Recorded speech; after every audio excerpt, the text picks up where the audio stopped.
Hey guys, Nick Espinoza, your chief security fanatic here, and today I'm asking the question, would you pay $70,000 or more for classes on Zoom? Quite frankly, a lot of people are, and they're starting not to be happy about this, and here's what's going on, because we are talking about colleges or universities in the United States. Now, if you've been to college in the US recently or are planning on sending your offspring to a college here, one of the biggest issues that has been going on for well before the coronavirus pandemic is the rising price of tuition. Now, thanks to the pandemic, this issue seems to be coming to a head. This has left many students wondering how they're going to justify $70,000 a year just for getting on Zoom classes and taking their classes this way. Now, this is coming from the AFP by way of Yahoo News, and I found it really interesting. And one of the people they interviewed is Drumil Shah, who is doing a master's degree in public health at George Washington University in our nation's capital. And he said, and I quote, "We're paying for other services that the campus offers that aren't digitized." Now, Shah is relying in part on loans for his 2-year program and has signed one of the several petitions demanding some kind of reimbursement from that particular university.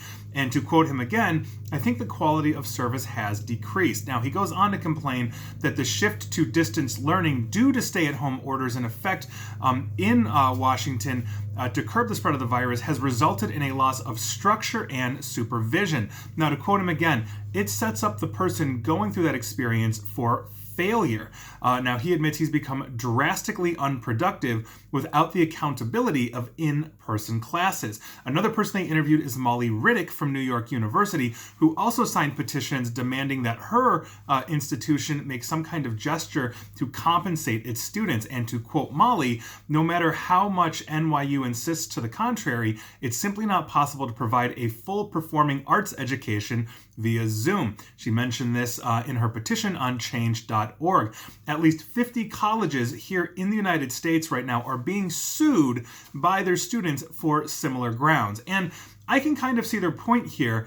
Part of what you pay for if you're going to an NYU or George Washington or any other 4-year college is actually not just the education, it's the experience and life. You're usually away from your parents for the very first time. You're making friends. You're experiencing what college life is all about and all of that. And so by virtue of that, you're probably experimenting with drugs and other things. That is part of this college experience.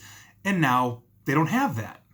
Now, as these colleges, and if you think about it this way, as these colleges go 100% remote, they start spinning down their infrastructure and they close dorms and offices and other buildings, which means their cost is going to go down, which is something that could be quantified and passed along to students. So, for example, you don't have to fill a cafeteria to feed 50,000 students if you don't have 50,000 students that are actually on campus, so why buy the food? This is what we're talking about here. But on the flip side of this, and maybe it's because I am older, past my college years and all of that, this whole situation in this pandemic is part of life's experiences, and how we develop our coping mechanisms in the face of hardship is important too.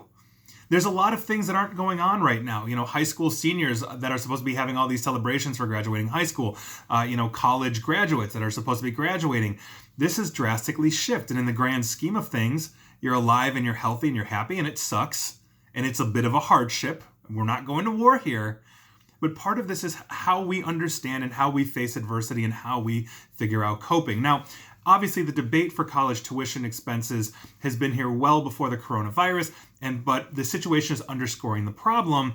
And if we strip away all of the perks that you have from being on campus, what you're left is pretty much a purely educational aspect of college, and you've got to do it from your parents' home. And so I can kind of understand why that would suck for the 18 to 22-year-olds or so, in the world, but here we are. So I'd love to hear your thoughts on this. Should we be lowering tuition, if we don't have that structure, if we don't have that one-on-one, if we don't have, everything else, but we are still getting, let's say ideally for those of us that have the ability to learn remotely or online, the same education. We're still getting the same degree. If you're graduating from Harvard and the last year was all on Zoom, it's still a degree from Harvard or George Washington University or NYU or anywhere else.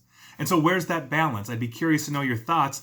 And that is your news of the day. And please like, share, follow me here on Facebook and Twitter at NickAESP. And please feel free to subscribe to me at YouTube as well. And as always, stay safe and stay online. Thanks, guys.